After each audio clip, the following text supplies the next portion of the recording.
Արմավիրի մարզի Երասխանուն համայնքում խմելու ջրի խնդիրը տարիների պատմություն ունի։ Ջրից օգտվելու համար բնակիչները գյուղի կենտրոնի միակ աղբյուրից էին ջուր հավաքում, իսկ երբ աղբյուրի ջուրն էր ցամաքում, ստիպված հարևան գյուղերից էին ջուր բերում։ Հեռու տեղերից տարբեր տներ կային, որ ունեին, մարդիկ օգտվում էին մեկը մյուսից։ Խմելու ջրի խնդիրն արդեն անցյալում է։ Արմավիրի մարզին հատկացված հրատապ խնդիրների լուծման ծրագրով 92 միլիոն դրամ է հատկացվել եւ գյուղում նոր ջրագիծ կառուցվել։ 17 կիլոմետր երկարությամբ հին ջրագիծը նորով է փոխարինվել։ 24-ժամյա ջրամատակարարումն ապահովված է, բնակիչների երազանքը իրականացված։ Բաղրամյան Շին Փակbaşնետիրական ընկերության գործադիր տնօրեն Գագիկ Վարդանյանը խոստանում է, մոտ 50 տարի գյուղում խմելու ջրի խնդիր չի լինի։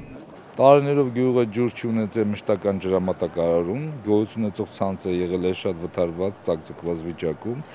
եւ չի եղել, որ ջրաչափակը ճնշումային աշտարակ չեն ունեցել, որպեսզի միշտ ունենան ջուր եւ խորքային հորը, որտեղից ինքնահոս ջուրը դուրս է գալիս, որտեղ որ ցածր կետերը ջուրը մատակարարել է, իսկ բարձր կետերը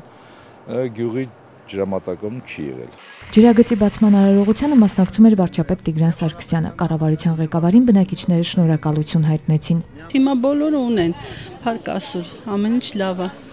Շնորհակալություն հայտնելու առիթ նաև ֆերիկցիներն ունեին։ Եզդիաբնակ այս գյուղում գազից օգտվելու հնարավորությունը երազանք էր դարձել։ Երազանքներից հասանք։ Հետո գոհենք, շնորհակալ ենք հատնում լրիվ ղեկավարներից, գյուղապետից, որ տենց որ այս միջոցառում հասան մեր։ Ֆերիկի գազիֆիկացման համար 65 միլիոն դրամ նույնպես մարզի հրատապ խնդիրների լուծման ծրագրից է հատկացվել։ 6.5 կիլոմետր երկարությամբ գազատար է կառուցվել, ներքին ցանցն է նորոգվել։